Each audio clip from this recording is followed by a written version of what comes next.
In the spring of 2021, every equipment lot in Cuming County, Nebraska sat half empty. New tractors were rolling off trailers faster than the dealers could wash them. Green paint, red paint, financing folders tucked under every arm. Men stepping out of pickups with that look. Half pride, half fear. Like they had just signed something they did not fully read. But at the end of a gravel road outside Beamer, a different kind of tractor sat in the morning wind. It was not green. It was not red. It was not any one color at all. The hood was Oliver gold. The cab was Massey Ferguson white. The engine block came from a John Deere. The transmission was Case, the hydraulics Ford, the rear wheels International Harvester. 12 manufacturers, one machine, stitched together over 7 years by a woman who refused to let the bank own anything else of hers. Her name was Maren Stelmach.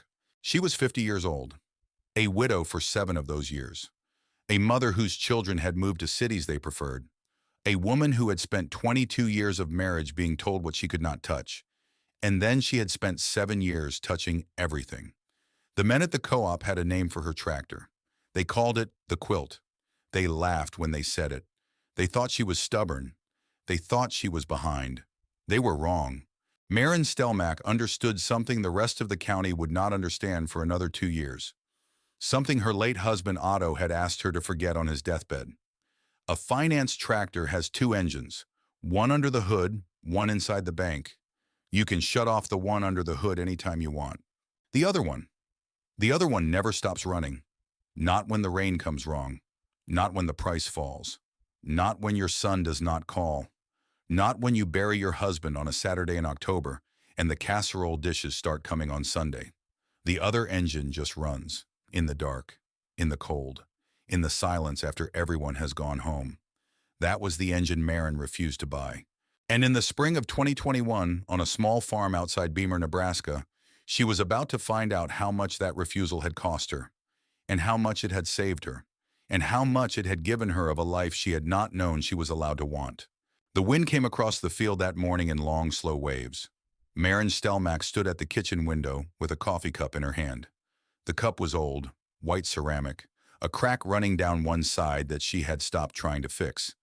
The coffee inside was black, the way Otto used to make it, the way she still made it, 7 years after he was gone. She watched the field.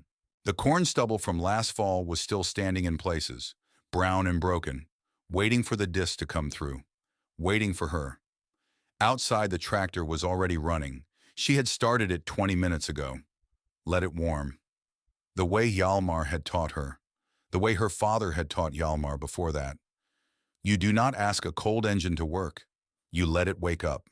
You give it time. The tractor was not green. It was not red. It was not any one color. 12 manufacturers. One machine. Her machine. She drank the coffee. The clock above the stove said 6:15. The light outside was the pale blue color that Nebraska mornings have in April. Cold. Honest. Not cruel yet. The phone rang. Maren did not move. She knew who it was. It was Soren, her son, calling from Lincoln, calling because his wife Astrid had told him to call, calling because they had a baby coming and he was starting to think about what he wanted his mother to be near. She let it ring. It stopped. The silence after a phone stops ringing is a particular silence. Anyone who has lived alone for a long time knows it. It is louder than the ringing was. Maren rinsed the cup, set it upside down on the towel, took her coat off the hook. The dog was already at the door. He was a brown and white border collie named Roan, 9 years old. He had been Otto's dog first.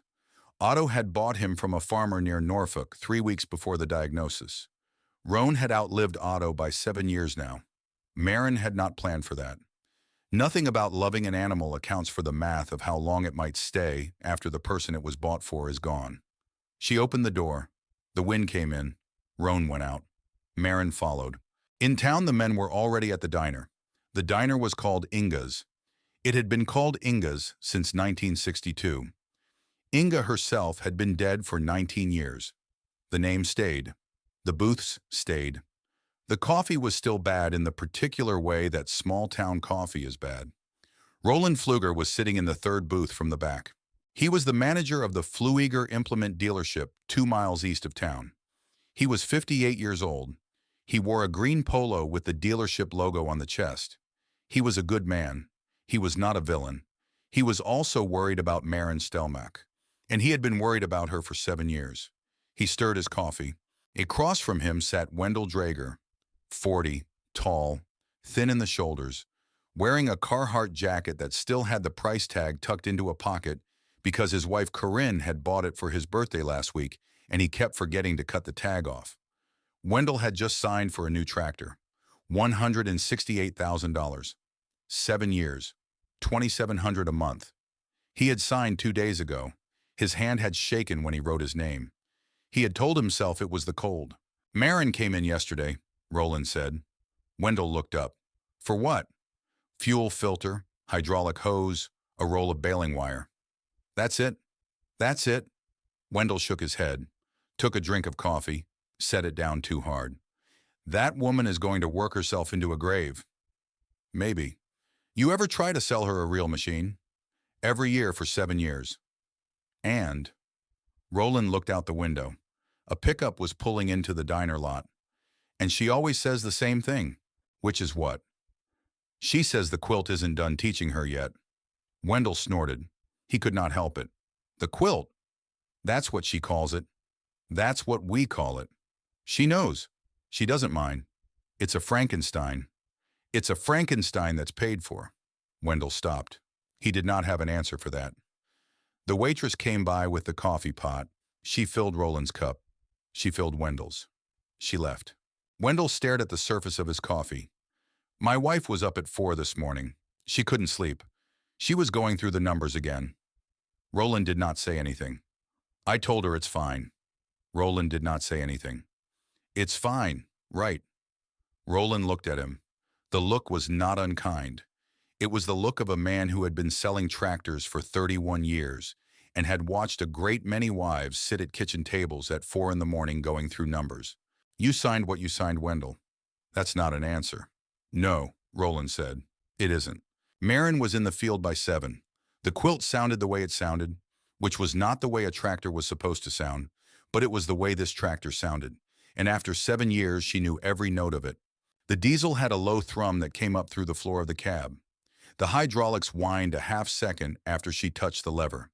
The transmission shifted with a small hesitation between second and third that no other tractor in the world had. Because the transmission had come out of a case that had been in a flood in 1996, and the bands had never been quite the same after. She knew all of this. It was not noise to her. It was language. She worked the disc through the corn stubble. The ground broke open in dark folds behind her. The smell came up. Wet earth, last year's leaves. The faint sweetness of corn roots beginning to rot. The smell of April. She thought about Otto. She did not mean to. She never meant to. He came up the way the smell of the dirt came up. Without asking. Without warning. The way grief does after 7 years. Which is to say it does not come in waves anymore. It comes in weather. Some days are clear. Some days are not. You stop trying to predict it. You stop trying to fight it. You just dress for it. Otto had not wanted her to keep the farm. That was the thing she had not told anyone. Not Heidi, not the children, not Hjalmar, not Roland, although she suspected Roland knew because Roland was the kind of man who knew things he was not told. Otto had been clear. He had been clear in the hospital. He had been clear at home in the last weeks when he could still talk. He had taken her hand and he had said, Maren, sell the place, take the money, move to town, live easy. You have earned easy. She had said yes. She had said yes the way you say yes to a dying man, which is to say, completely, without reservation, without the part of yourself that knows you are lying. He had died on a Tuesday in October of 2014. The funeral was on a Saturday. The casserole dishes from the neighbors started coming on Sunday. She had kept saying yes for 3 months. Yes to Soren when he flew in from California, where he was working then, and asked when she was going to list the property. Yes to Linnea when she drove down from her nursing program in Sioux Falls and brought brochures from a senior community in Norfolk. Yes to the estate lawyer who had Otto's will in a folder and a pen ready and the smell of expensive aftershave on his collar. She had said yes to all of it, and she had not sold. She did not know when the no happened. She thought about it sometimes, trying to find the moment. The way you try to find the moment a fever broke when you wake up in the morning feeling better, and you cannot remember exactly when in the night it turned. The closest she could come was a morning in February of 2015, 4 months after Otto died. She had gone out to the machine shed for something. She could not remember what. A wrench, maybe. A flashlight. Some small thing. And she had stopped. She had stood in the doorway of the shed. The old Oliver 1855 was sitting there. The one Otto had bought in 1991. The one he would not let her drive because he said she would tear the clutch out. The morning sun was coming through the door at a low angle. It hit the side of the Oliver and lit up all the dust in the air. And Maren had thought, I could drive that. She had said it out loud to no one. I could drive that. It was not a defiant thought. It was not a triumphant thought. It was small. It was almost shy. It was the smallest possible heresy. And it had broken something in her. Or built something. She had never been sure which. She had walked over to the Oliver. She had climbed up into the cab. She had sat in the seat and put her hands on the wheel. And she had cried. Not for Otto, not exactly. For the woman who had never sat in that seat in 22 years of marriage because her husband had not invited her to. She did not list the farm that day. She did not list it the next week. She did not list it ever. By noon she had finished the back 40. She brought the tractor in, parked it under the lean-to, shut it down. The engine ticked as it cooled, that small metal pinging sound that all engines make. The sound of heat letting go. Heidi's car was in the driveway. Maren saw it before she saw Heidi. The car was an old Buick Century from 1998, silver. Heidi had bought it new, and she had not bought another car since. Heidi was at the kitchen door. She was holding a tinfoil package. I brought scones, Heidi said. You brought scones. From the bakery in West Point, the ones with the almond paste. I know the ones. You looked thin on Sunday. I look the same on Sunday as I look every Sunday. That's what I said. Maren let her in.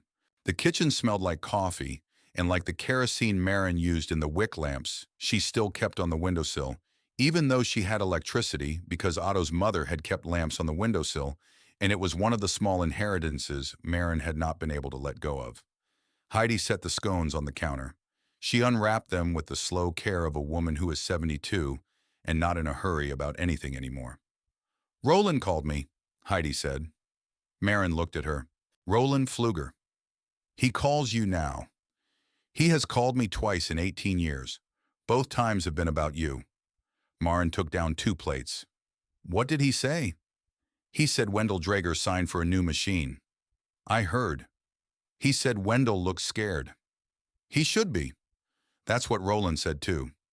Maren cut a scone in half, put both halves on a plate, slid the plate toward Heidi. Roland is a good man, Maren said. He is. He still thinks I'm going to give in. He still hopes you will. Why? Heidi took a small bite of her scone. She chewed. She swallowed. Because he likes you. And because he believes in his tractors. And because when you like someone, and you believe in a thing, you want the person to have the thing. Maren stirred her coffee. She did not need to stir it. There was nothing in it to stir. Otto would have bought a new one, she said. Probably. He would have signed for it without reading the back of the papers. He would not have asked you what you thought. No, Maren said. He would not have. The kitchen was quiet. The clock above the stove ticked. Outside, the wind had come up again. Do you know what I was thinking about this morning? Maren said. What? I was thinking about the promise. Heidi went still. She knew which promise. She was the only person who knew. Maren had told her one night 4 years ago, after 2 glasses of wine that neither of them was used to drinking. After Heidi had told her about Casper, her son, and what had happened in the machine shed in October of 2015. After they had both said things they had never said out loud before and would not say out loud again. What about it? Heidi said. I broke it. Yes? I told him I would sell. You did. I did not sell. You did not.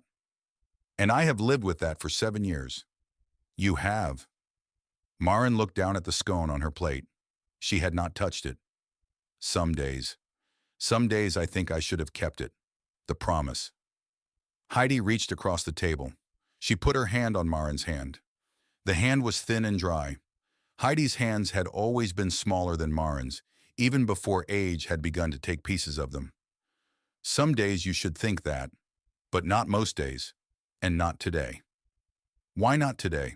Because today the wind is from the west and the ground is dry enough to disc, and your tractor is paid for, and your daughter is going to call you tonight to ask about the baby names, and your son is going to call you tomorrow to tell you to move to Lincoln.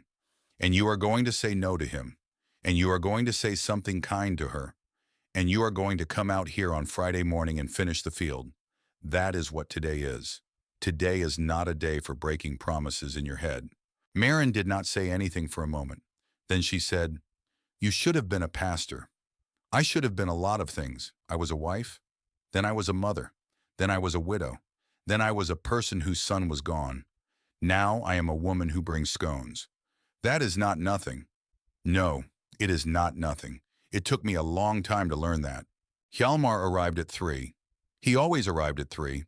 He lived in an RV behind the old grain elevator on the south end of Maren's property. The RV was a 1982 Winnebago Chieftain. It had not moved in 11 years. Maren had bought it from him for $1 in 2013, and then she had told him to keep living in it, and she had run a power line out from her house. They never talked about the arrangement. He paid her in labor. She paid him in electricity. Neither of them kept track. He was 78 years old. He had been a diesel mechanic for 53 of those years. He had hands that did not work the way they used to. He had eyes that did. He could still hear a bad bearing from across a shop floor. He could tell the make of a tractor by the sound of its starter motor. He walked up the lane with his cap in his hand. Maren met him at the shed. "You look tired," he said. "You always say that. You always look tired." Hjalmar. "What? Did you eat today?" He shrugged. "That's not an answer." "I had coffee." "That's not eating." "I had a piece of toast with the coffee." "That's barely eating." "It was a thick piece of toast." She shook her head. She did not smile. He smiled for her. He had been smiling for her for a long time. He had figured out years ago that she had used up most of her own smiles already, and he had a surplus. He walked into the shed. He put his hand on the hood of the quilt. He did this every time, the way another man might tip his hat to a woman in a hallway. He greeted the machine. How did she run? Strong. In second. Pulled clean. And the hesitation. Same as always. Right at the shift. That's the bands. That's the bands. You're going to have to address that someday. Someday. Not today. Not today. He nodded. He was satisfied with this. He sat down on the workbench. He took a small thermos out of his coat pocket. He poured something into the cap. It was not coffee. Maren did not ask. She had stopped asking. He drank. Roland called me too, he said. Maren looked at him. He's been busy on the phone. He has. What did he tell you? Same thing he told Heidi, probably. And what did you tell him? Hjalmar took another sip. He looked at the quilt. He looked at the ceiling of the shed. He looked back at Maren. I told him there are two kinds of tractors in this county. There are the ones that have one engine, and there are the ones that have two. The second engine is the one inside the bank. The second engine never stops. I told him Maren Stelmack owns a one-engine tractor, and Wendell Drager just bought himself a second engine, and there is not a thing he or I or anybody else can do about either one of them. Maren waited. And what did Roland say? Hjalmar looked at her for a long moment. He said he knew. That night she could not sleep. This happened sometimes. She would lie in the bed that had been her bed, and Otto's bed, and now was just her bed. And she would listen to the wind, and she would think about the promise. She thought about it the way you worry a bruise. Otto had loved her. That was the part that was hard. If he had not loved her, it would have been easy to break the promise. If he had been cruel or distant or dismissive of her in ways that were public and obvious, then keeping the farm would have been a victory. It would have been a thing she did against him. a small revenge of a wife who had been waiting 22 years. But Otto had not been cruel. He had not been distant. He had loved her in the way that men of his generation and his county and his upbringing knew how to love, which was to say, he had built her a house. He had paid every bill. He had not raised his voice at her in 22 years. He had brought her flowers on her birthday and on their anniversary, and once for no reason at all in 2007, on a Wednesday in June, when she had been planting tomatoes, and he had come out of the field with a handful of black-eyed Susans he had pulled from the ditch, and he had held them out to her like a boy. She still thought about that Wednesday sometimes. She had loved him. She had also, she now understood, been lonelier with him in the house than she had been in the 7 years since. This was not Otto's fault. It was no one's fault. It was the shape of a marriage that two people had agreed to without ever discussing whether it was the right shape. It was the way he turned the radio up when she started talking about something he did not understand. It was the way he answered for her when the pastor's wife asked her a question after church. It was the way he had walked her past the Oliver one morning in 1994 and said, "Maren, honey, that's not for you." It was 1,000 small things, none of which were anything, all of which were everything. She rolled over. She looked at the ceiling. She thought, "I am sorry, Otto. I am not sorry. Both of those are true. That is the thing I have been learning for 7 years." She slept. The next morning she drove into West Point. She had a list, a short list, 2 items. She needed a quart of hydraulic fluid because she had topped off the loader yesterday and noticed the level had not held overnight, which meant a seal somewhere was beginning to give. And she wanted to put eyes on it this weekend, and she needed a new bolt for the drawbar pin housing. 1/2 inch, grade 8. She drove the pickup. The pickup was a 2003 Chevy, white, a rust spot along the bottom of the passenger door. She had bought it used in 2010. She parked at the Pfluger implement lot. It was the first time she had been there in 2 months. She got out. She walked toward the parts counter. She did not look at the new tractors. This was a discipline. She had been practicing this discipline for 7 years. The new tractors were beautiful. She would have been a liar to deny it. The cabs were quiet. The screens were bright. The hoods were so smooth they reflected the sky. There was a feeling that came over her when she stood next to a new tractor. A small, dangerous feeling. The feeling of wanting something you have decided you cannot want. So she did not look. She walked with her eyes forward. She made it almost to the door. Roland came out of the office. He saw her. He smiled. It was a real smile. "Maren, Roland, what are we doing for you today?" "Hydraulic fluid, a drawbar bolt." "What size on the bolt?" "1/2 inch, grade 8. "Come on back, I'll pull it." He led her to the counter. He went behind it. He started looking. He talked while he looked. "How is the quilt?" "She is fine. You ran her yesterday." "How did you know?" "Wendell saw you from the road. He stopped at Inga's after." "Ah, he says she sounded strong." "She did." Roland found the bolt. He set it on the counter. He went to the fluid shelf. He pulled down a quart of hydraulic. He set it next to the bolt. He did not ring her up. He looked at her. "Maren." She knew the voice, the slight change in pitch. "Don't, Roland. I'm not going to push." "Yes, you are. I'm going to mention." "Roland, there's a 2023 sitting out on the lot. Demo unit. 180 hours on her. I can put her in front of you at a number you would not believe." "I would believe it. Maren. I would believe it. And I would still say no." He looked at her. She looked at him. The fluorescent light above the counter buzzed in that small way that fluorescent lights buzz when one of the tubes is starting to go. "Why?" he said. It was not a salesman's question. It was a friend's question. She thought about it. She thought about Otto. She thought about Hjalmar telling Roland on the phone last night that there are 2 kinds of tractors.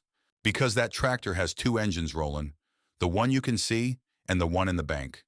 And the second engine never turns off. Not when the rain comes wrong. Not when the price falls. Not when my son does not call. Not ever. My quilt only has 1 engine. I built it. I know it sounds. It belongs to me. The second engine you would put in my life. That engine I would never own. That engine would own me. She put a 20 on the counter. She picked up the bolt. She picked up the fluid. She walked out. Roland did not call after her. He stood at the counter for a long time after she was gone. The fluorescent light buzzed. He picked up the 20. He looked at it. He thought about putting it in the register. He folded it in half instead and put it in his shirt pocket behind the pens. He would carry that 20 for the rest of the week before he remembered it was there. On her way home, Maren took the long road. She did not mean to. She told herself she was just driving. She told herself the wind from the south had pulled her that way. But she knew where she was going. She drove past the Draeger place. The new tractor was sitting under the shed. Clean, quiet, beautiful. Wendell's pickup was in the drive. Corinne's minivan was beside it. The curtains in the kitchen window were drawn. She drove past the elementary school. The flag was at half-mast. She did not know who had died. She drove past the cemetery. Otto was in there. She did not stop. She did not look. She did not need to. She had not stopped at his grave in 2 years. It was not because she did not miss him. It was because she had finally understood that he was not there. She drove past her own driveway. She kept going. A mile down the road, she came to the Brower place. Heidi's old place. The one Heidi had sold in 2016. The one that had belonged to a Chicago investment firm since 2019. The fields were empty. They were not fallow. Fallow is a choice. Fallow is rest. These fields were abandoned. The house was still standing, just barely. The roof had a sag in it on the south side. The porch had pulled away from the wall. The machine shed where Casper had died was gone. The firm had torn it down in 2020. Maren did not know why. Maybe they thought they were doing a kindness. Maybe they did not know what had happened there. Maybe they just wanted the metal. Maren stopped the pickup. She got out. She stood at the edge of the field. The wind was coming across the empty acres. There was nothing for it to move. No corn stalks, no wheat heads, no soybean leaves. The wind passed over the field like the field was not there. This was the thing. The thing she had not let herself look at for 9 years. The thing Otto had not wanted to see when he asked her to sell. The thing he had been trying to spare her from. What happens to a field when no one stays? The earth needed people. Not because the earth was sentimental. The earth was not sentimental about anything. But there was a contract between people and land that had been written before either side could remember. The people worked the land, and the land fed the people. And when one side walked away, when one side decided that easy was better than the contract, the land did not get easy. The land got empty. The land got like this. Maren stood at the edge of the empty field for a long time. She did not cry. She had cried enough already in her life. She had cried for Otto. She had cried for Casper, even though he had not been hers. She had cried for the woman she had been at 30, who did not know what was coming. She had cried for the woman she was at 50 who did know. But she did not cry for the field. She just looked at it, and she said it out loud to no one. "I'm sorry, Otto. I'm not sorry. Both of those are true." She got back in the pickup. She drove home. The quilt was waiting for her under the shed. The wind moved across her own field. Her field was not empty. Her field had stubble. Her field had soil that was beginning to thaw. Her field had her, and her tractor, and her dog, and her shed, and her promise broken, and her promise kept in some other way she did not yet have a word for. She would find the word eventually, but not today. Today she just put the truck in park. She got out. She walked to the shed. She put her hand on the hood of the quilt. The metal was cold. She greeted it. The way Hjalmar had taught her. The way her father had taught Hjalmar before that. You do not ask a cold engine to work. You let it wake up. You give it time. And then, when it is ready, you go to work. The summer of 2021 was kind to Wendell Draeger. The corn came up even. The rain came when it was supposed to come. The new tractor did what the brochure said it would do. The cab was quiet. The screen was bright. The auto steer ran the rows straight enough that Wendell could drink his coffee with both hands off the wheel. He did sometimes, just to feel it. The feeling of a machine doing the work while he sat inside it. There was a word for the feeling. He did not know the word, but he felt it. It was the feeling of being a man in 2021 who had borrowed $168,000 and had not yet been asked to pay for it. He was happy. Corinne was not. Corinne had been a teacher before the kids came. She still thought like a teacher, which is to say, she added things up. She kept track of dates. She wrote things down in a small green notebook that she kept in the kitchen drawer beside the coupons. The notebook said, tractor payment March paid, tractor payment April paid, tractor payment May paid. She wrote it down each month after the bank statement came. She did not say anything about it to Wendell. She just wrote it. Sometimes at night she would take the notebook out of the drawer. She would sit at the kitchen table with the light off. She would look at the numbers in the moonlight. She was not doing anything. She was just looking. Marin ran a clean year. The quilt did what the quilt did, which was to run, and complain when it needed to complain, and tell her what it needed in the small specific ways it had been telling her for 7 years now. She replaced the drawbar bolt the Saturday after she bought it. She topped off the hydraulic fluid every 2 weeks because the seal was still seeping and she had not yet decided to chase it down. She tightened a fan belt in June. She replaced a fuel filter in July. She got the corn in by the second week of November. It was not a great crop. The county had better, but it was a clean crop. The bin was full. The check from the elevator covered her bills and left enough over to put a new water heater in the basement before winter. She did not have a payment. She wrote that in her own ledger the way she wrote it every December. Equipment payment, 0. It was not the only number that mattered. But it was the number she looked at last every year on the last night of December before she closed the book. Roland Pfluger came by twice that fall. He did not bring anything. He did not ask for anything.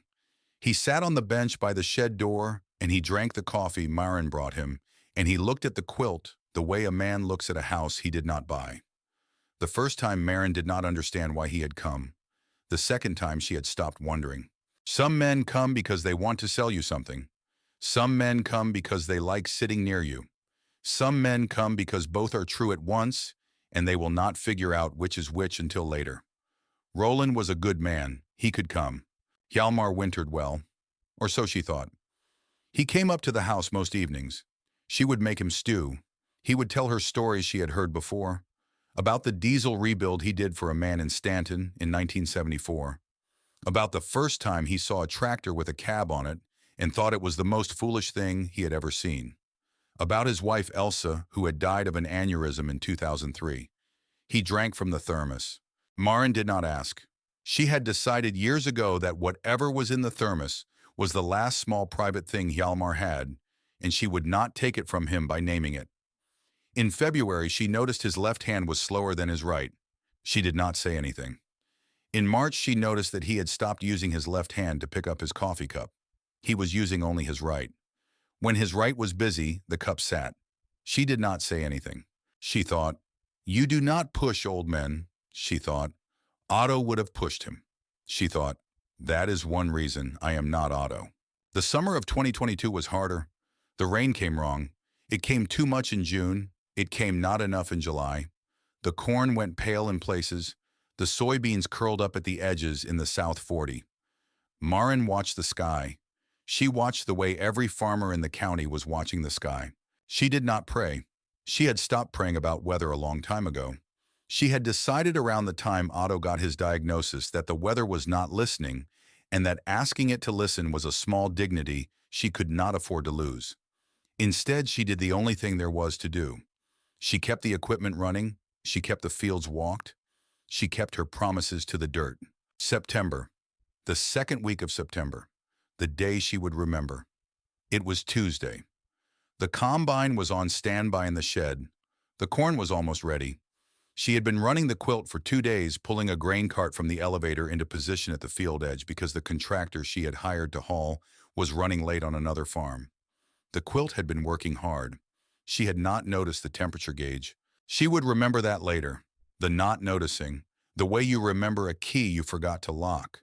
The way the small absence in your mind grows into the size of the thing it should have prevented. She had been thinking about Hjalmar. He had not come up to the house for 2 nights. That was unusual. She had told herself it was the wind.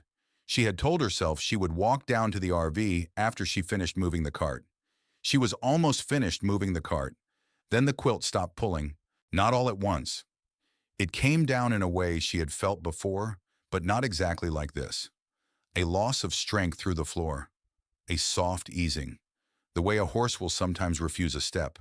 Not bucking, not balking. Just deciding it does not want to go any further. Then the smell, sweet and sharp, coolant. She killed the engine. She opened the door. She climbed down.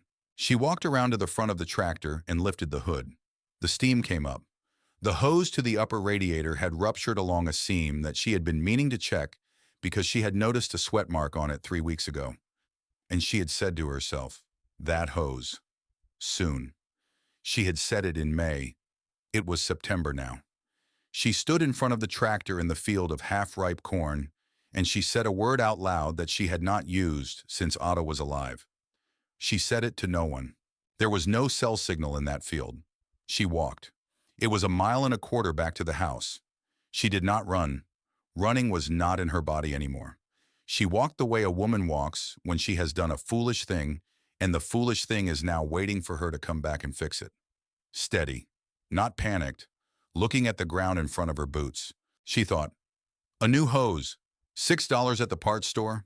She thought, if the head is cracked, it is not $6. She thought, if the head is cracked, it is the end of harvest. She thought, stop, walk. She walked. The house came up at the end of the lane. Roan was on the porch. He stood up when he saw her. He had a stiff way of getting up now. The back legs did not work the way they had once. But he came down the steps. He came to her. He pressed his shoulder into her knee.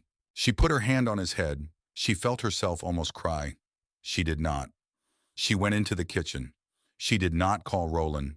She walked down the lane to the RV. The RV was quiet. She knocked. She waited. She knocked again. She tried the door. The door was not locked. She opened the door. She said his name.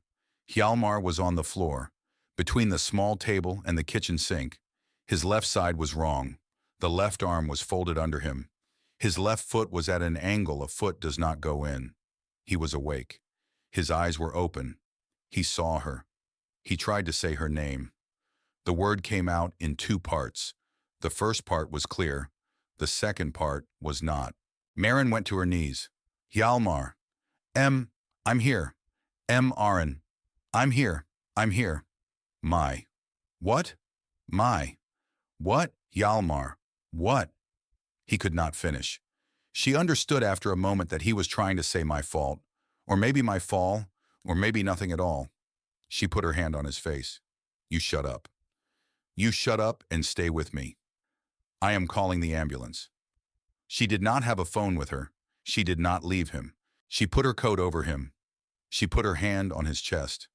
She felt the small, fast heartbeat under her palm. You stay. You stay with me. You taught me everything. You do not get to go. She stayed for a long time before she remembered. Then she ran. She ran the way she had not run since she was 40. She ran across the gravel in her work boots with her coat off because she had left it on Hjalmar. She ran up the lane and through the kitchen, and she grabbed the phone off the wall. She called the number. She gave the address. She gave it twice. She said the second time, tell them the RV behind the house. Not the house, the RV. She hung up. She ran back down the lane. The ambulance took 18 minutes. 18 minutes is a long time. 18 minutes is long enough to look at a man you have known for 11 years and understand that you do not know if you are about to lose him. 18 minutes is long enough to think. I never told him. I never told him what?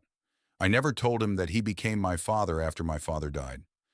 I never told him that the day he came up the lane in 2011 looking for work was the day I started to believe I could keep the farm. I never told him. You do not tell men these things. That is what I told myself. So I did not tell him. I made him stew. I let him keep his electricity. I let him drink from his thermos and never asked.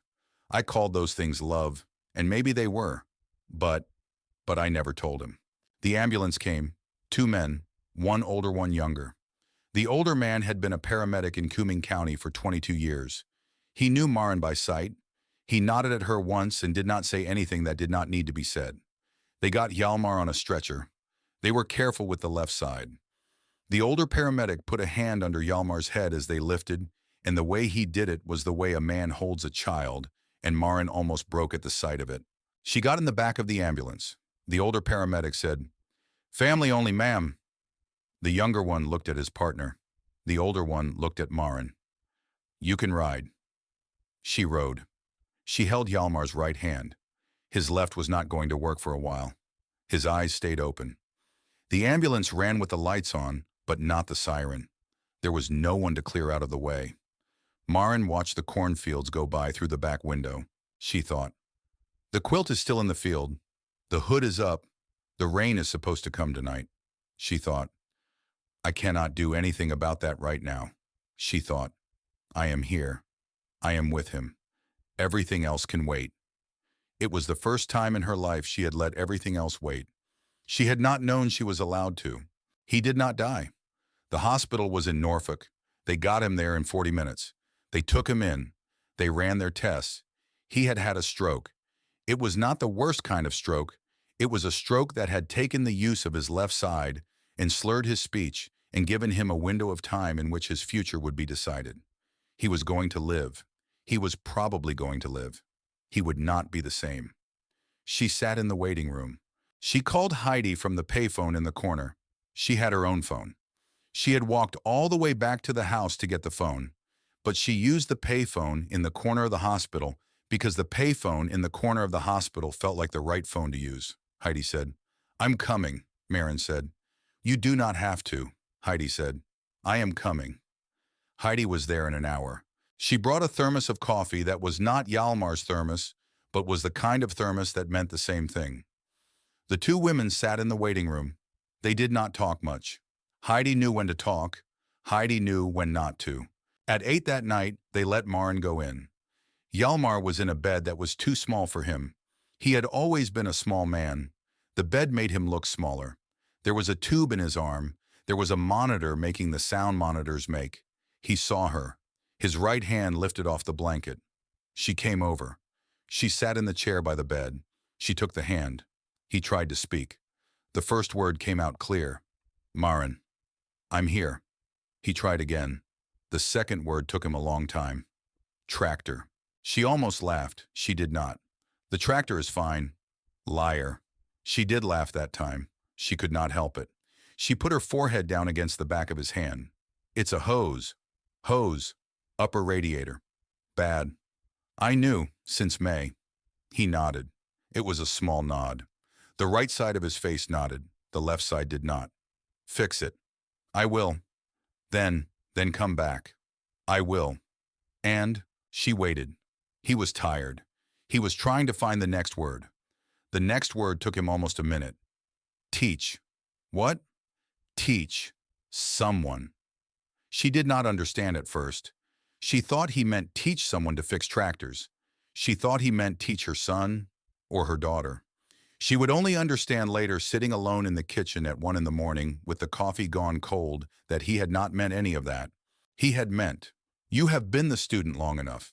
He had meant, "I am not going to be the teacher for much longer."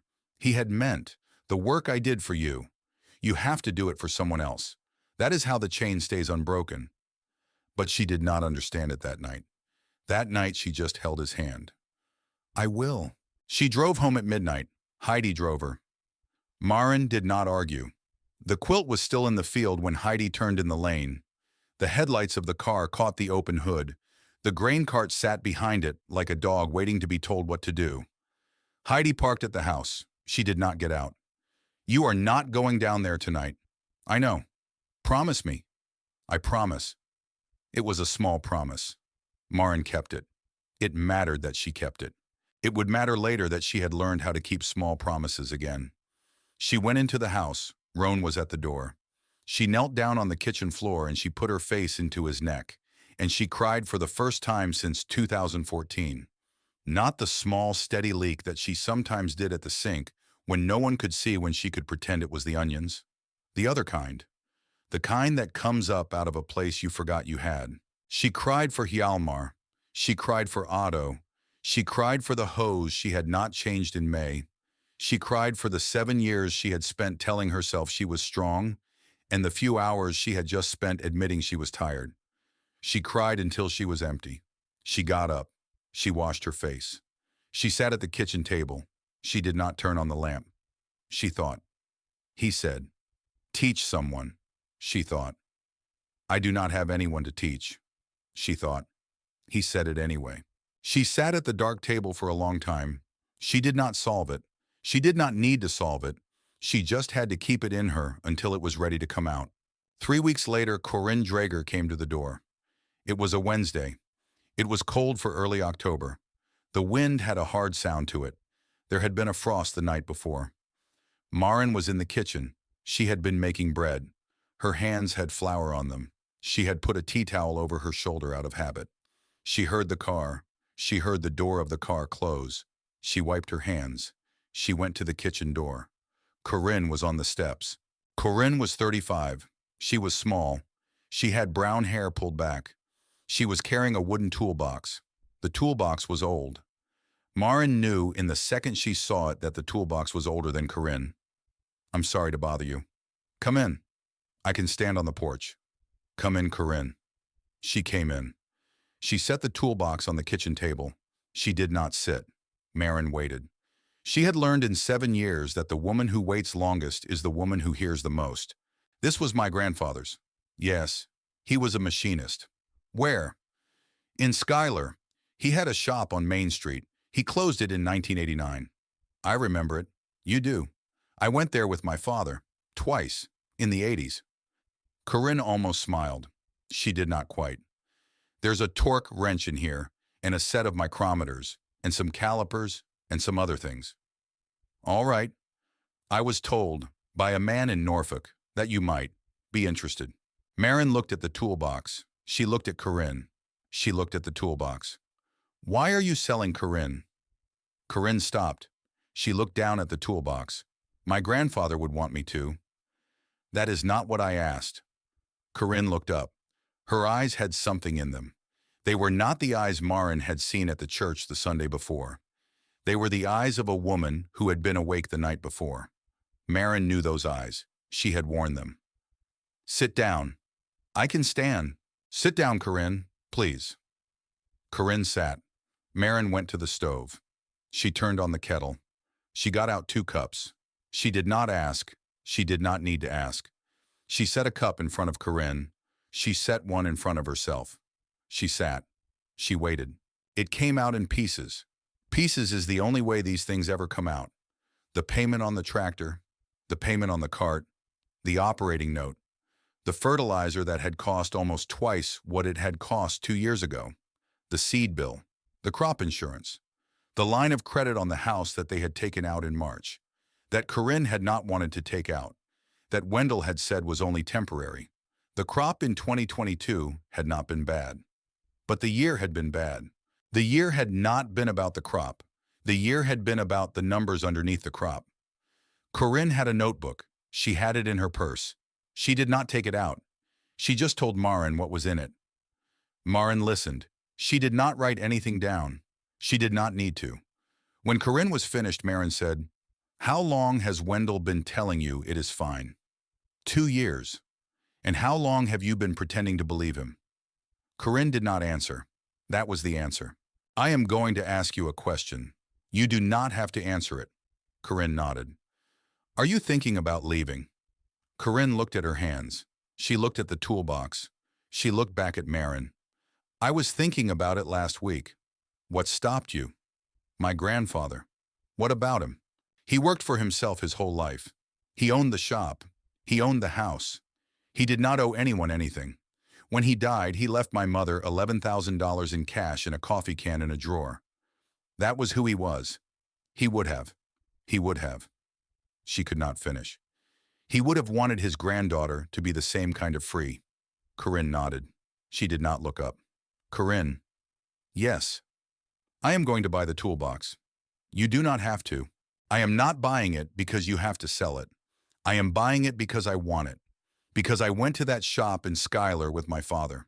Because I know what that wrench is worth and what those micrometers are worth. Because your grandfather earned the dignity of having his tools matter to someone who knew what they were." Corinne started to cry. It was a quiet crying, the way women cry when they have been keeping the crying in for a long time.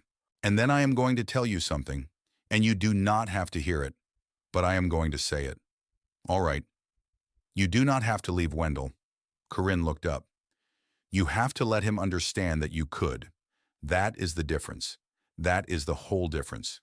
Do you hear me? Yes.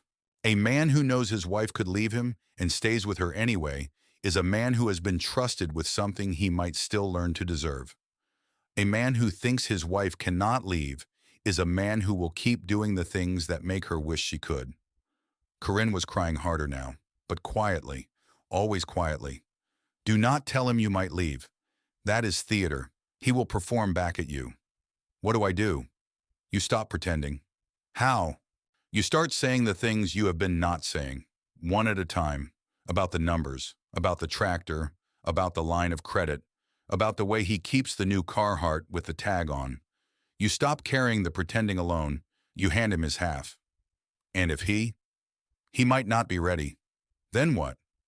Then you find out who he is when his wife stops carrying his pretending. That is what every marriage finds out eventually. The lucky ones find out before the bank does. Marin paid her $800 in cash. The toolbox was not worth $800 at auction. It was probably worth $4. Marin knew it. Corinne knew it. Neither of them said it. Corinne stood up at the door. She put her hand on Marin's arm. Thank you. You did not come here for the money. Corinne shook her head. I came here because I had nowhere else to go where someone would tell me the truth. You will now. You will find places. Corinne left. Marin stood in the kitchen with the toolbox on the table for a long time. She did not open it. She would open it later. She would clean each tool one by one. She would set them on the shelf above her workbench. She would touch the torque wrench sometimes when she walked past. She would think about the man in Schuyler who had earned them.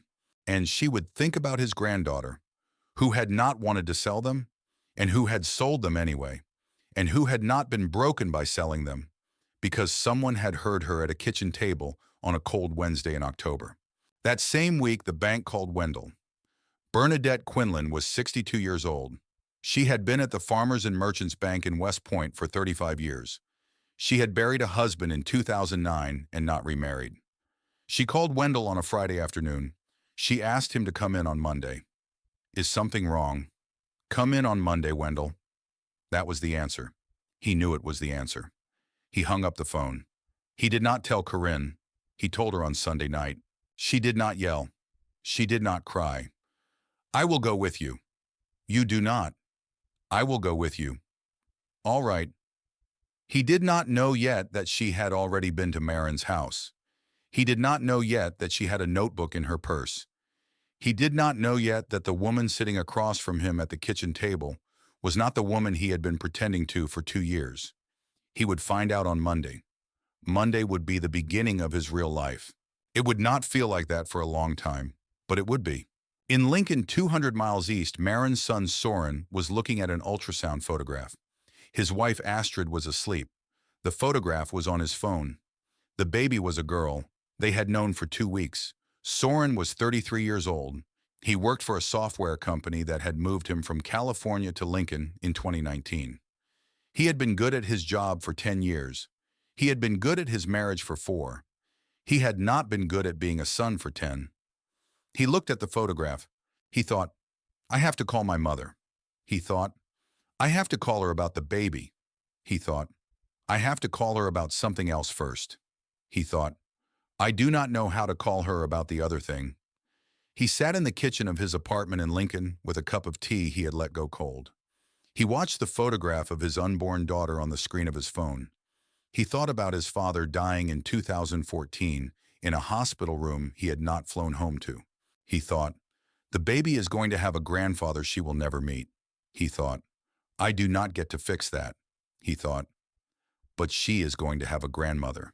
He thought, and if I do not call, if I do not go home, if I do not tell my mother what I have been carrying for 10 years, then the grandmother my daughter meets is going to be a woman who does not know I'm sorry.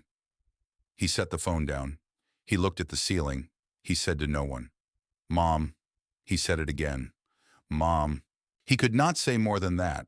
He turned off the light. He went to bed. He did not sleep.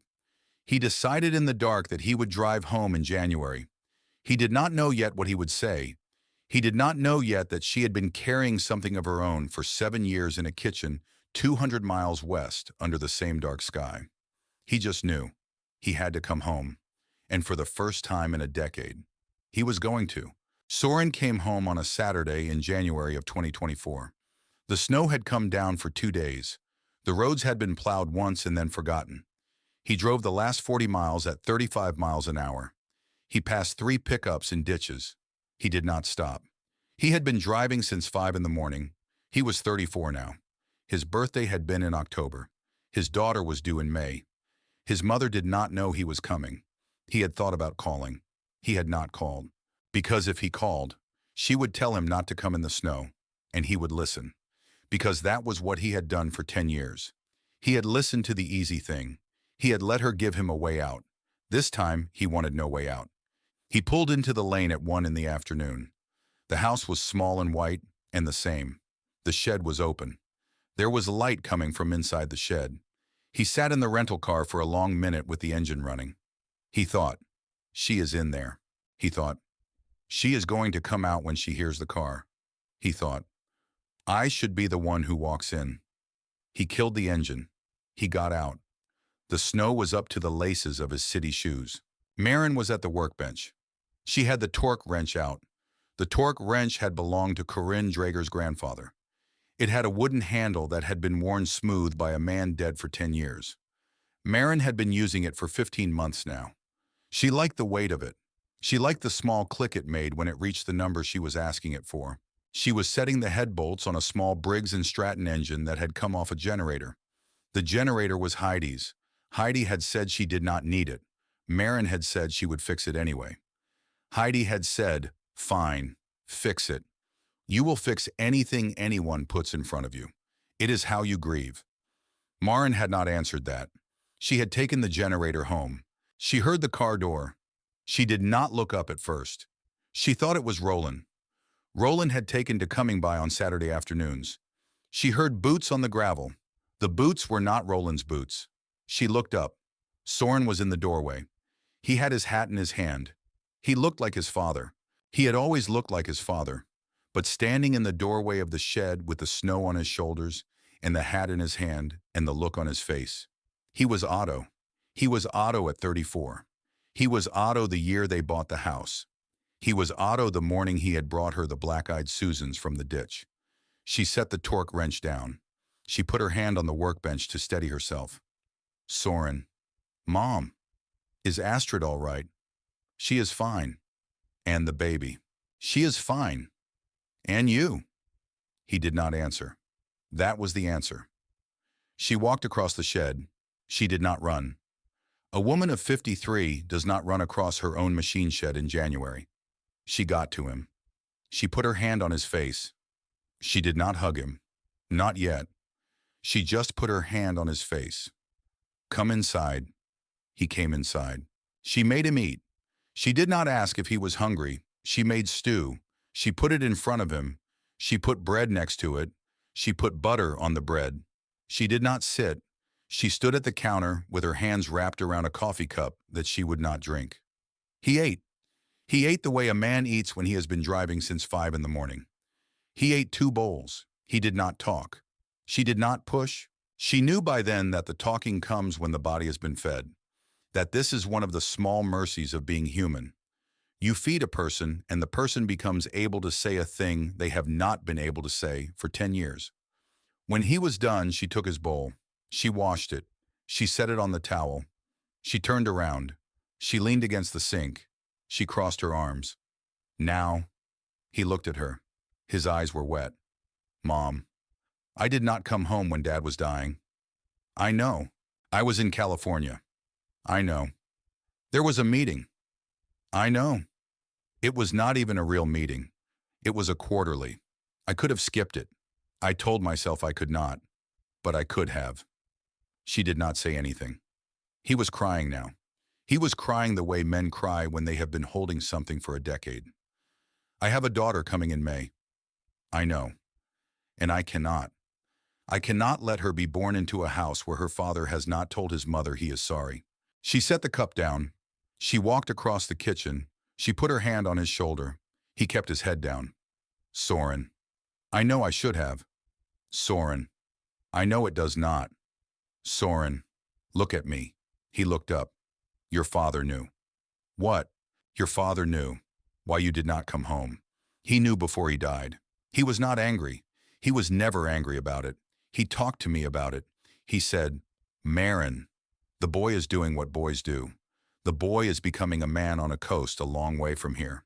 The boy will figure it out when his own children come. He said that. He said it 3 days before he died. He said, do not let him carry this when I am gone. Tell him I knew. Tell him I was not angry. Soren put his head in his hands. I did not tell you. He looked up. For 10 years, I did not tell you. Because I thought it was your work to do. I thought if I told you, you would not learn what you needed to learn from carrying it. I thought I was being a good mother. He did not say anything. I was wrong, she said it again. I was wrong, Soren. I was wrong to hold that. He told me to tell you. He asked me to. And I did not. Because I was angry at you too. Because I had not forgiven you yet.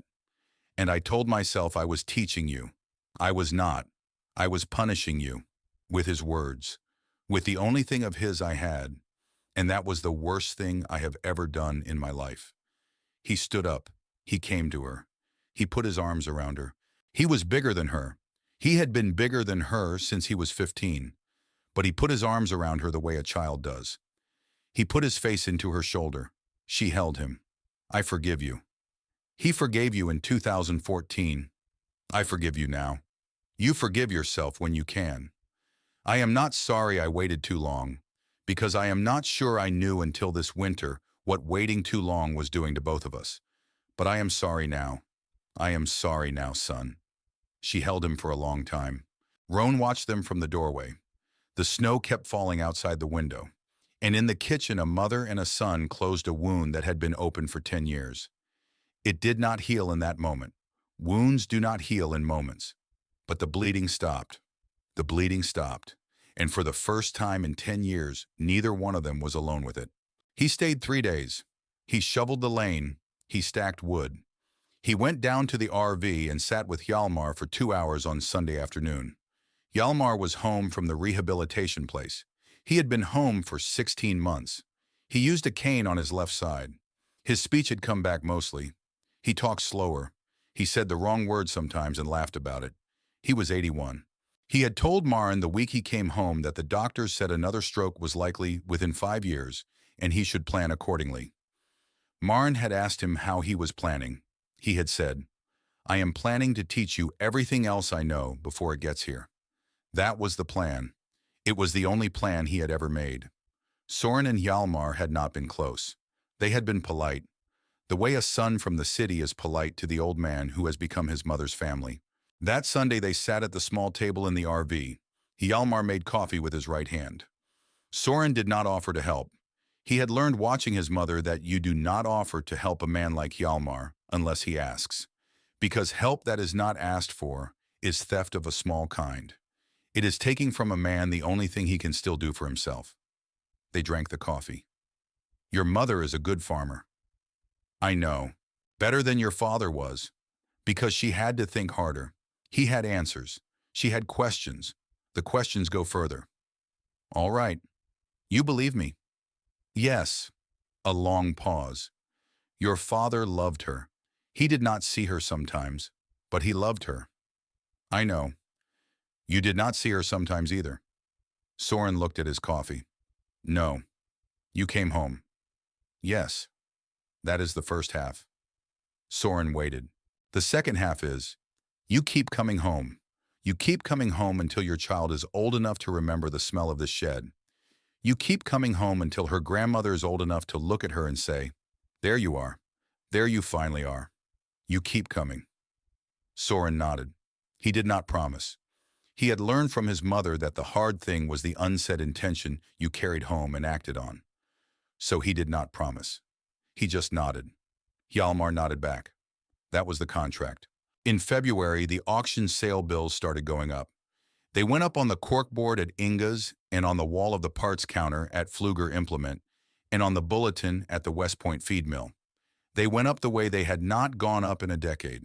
The names changed, but the words did not. Estate dispersal, equipment reduction, retirement sale. The words that meant something else. Maren read them at Pfluger. Roland would set the new bills on the counter when she came in. He would not say anything. He would just turn them so she could read them right side up. She would read them. She would not say anything either. It was a small thing they had built between them over a long time. A way of speaking that did not need words. One Wednesday in late February, she walked into the dealership, and Roland had a different bill on the counter. It had a name on it that made her stop. Drager. Wendell Drager. Reduction sale. Equipment listed. The new tractor was on the list. She put her hand on the counter. Roland watched her face. He came in on Monday. To you. To me. He wanted to know what he could get for the tractor. Private sale. He did not want to put it through the auction. And I told him the truth. Which is? The truth is, he cannot get out from under what he owes on it. Not in a private sale, not at auction, not anywhere. The second engine is bigger than the first. She closed her eyes, she opened them. He came to you because you sold it to him. Yes. And you told him. I told him I was sorry. She looked at Roland for a long second. Roland, I know. It is not your fault. He signed. I know. But I sold. She did not argue. She knew. Some grief is communal. Some grief gets shared between people who were both there when the wrong thing happened.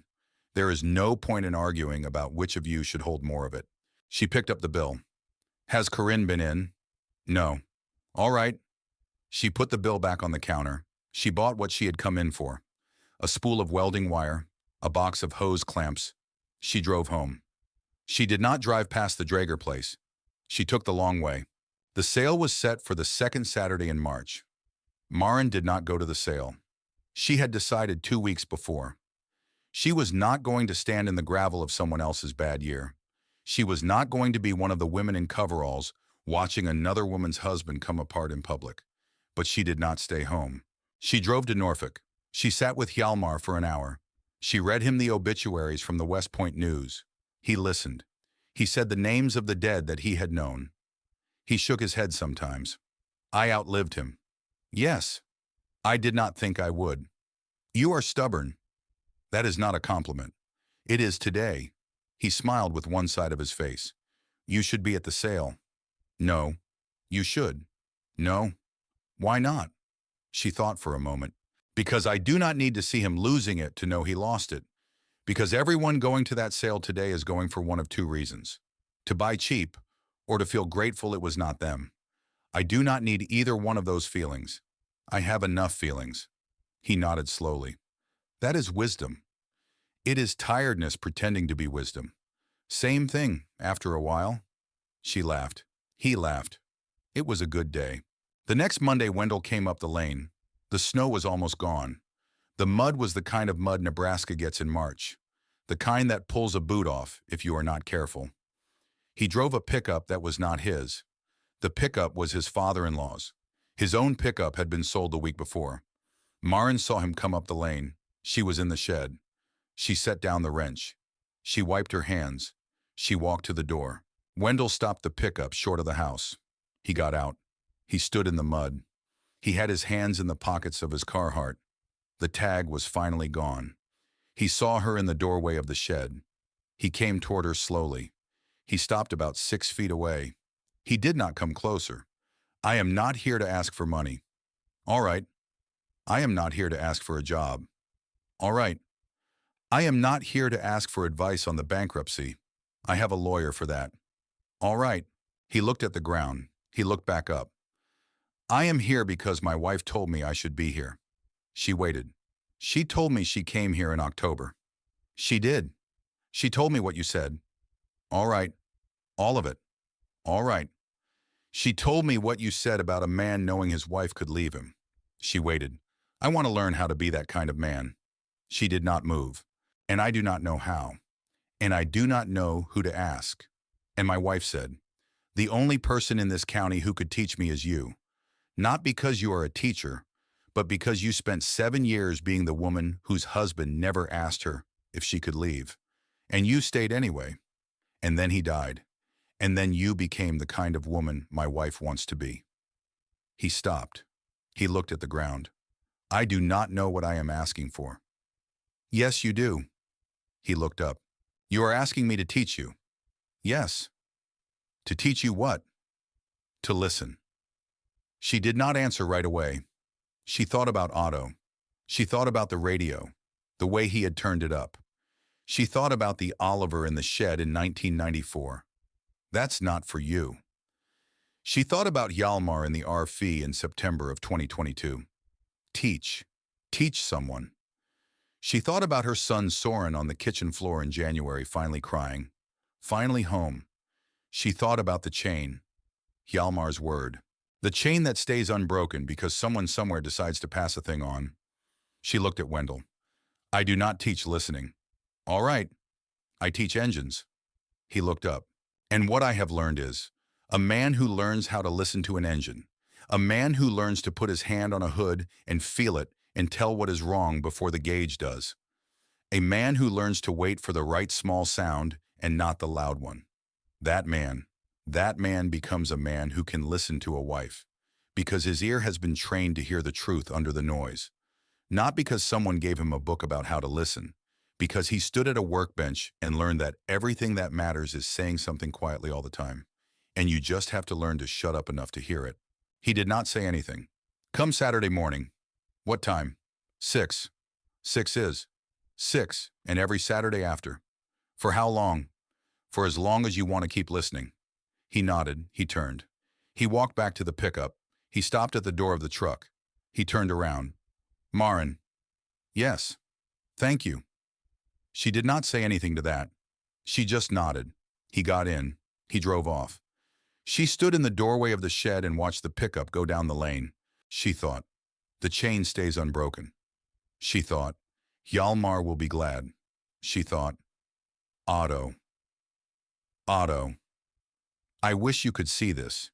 You would not understand it. You would not know what to do with it. But I wish you could see it. She went back to the workbench. He came at 6. He came every Saturday. The first Saturday, he stood in the shed with his hands in his pockets and did not know what to do. Take your hands out of your pockets. He took them out.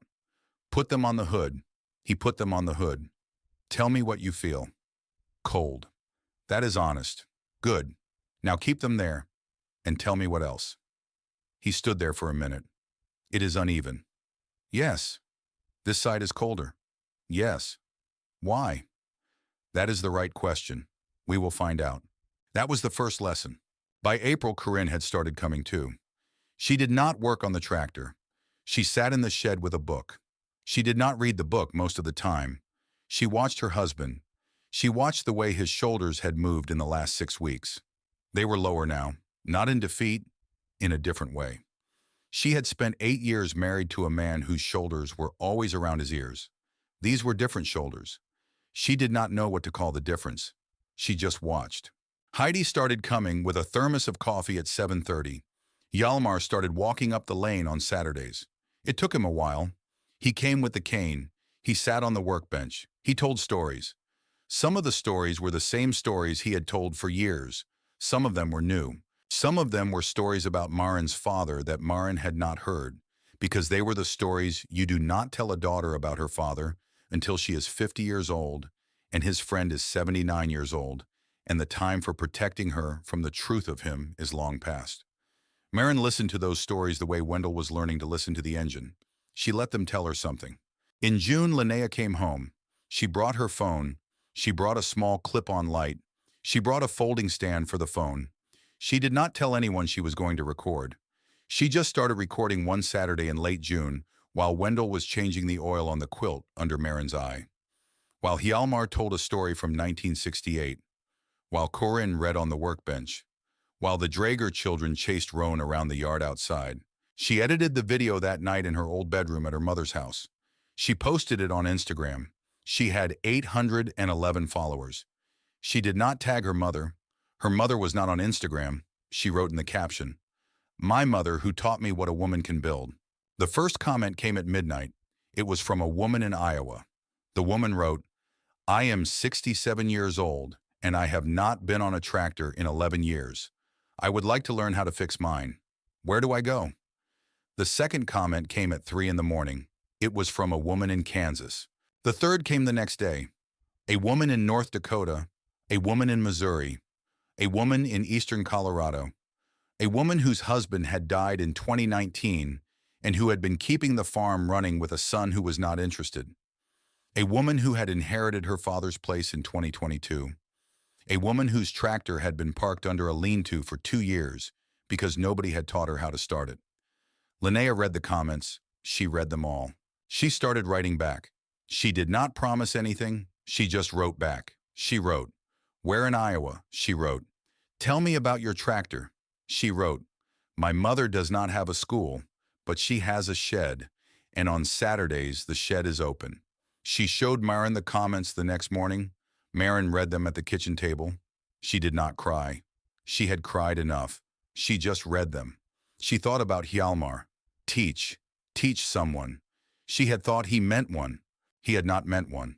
He had meant. The chain. She looked at her daughter. Linnea. Yes. How many?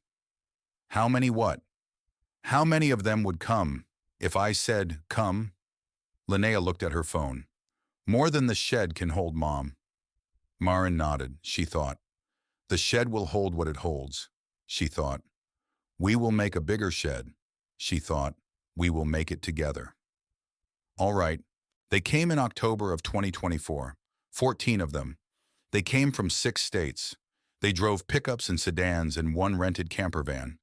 They were between the ages of 43 and 71.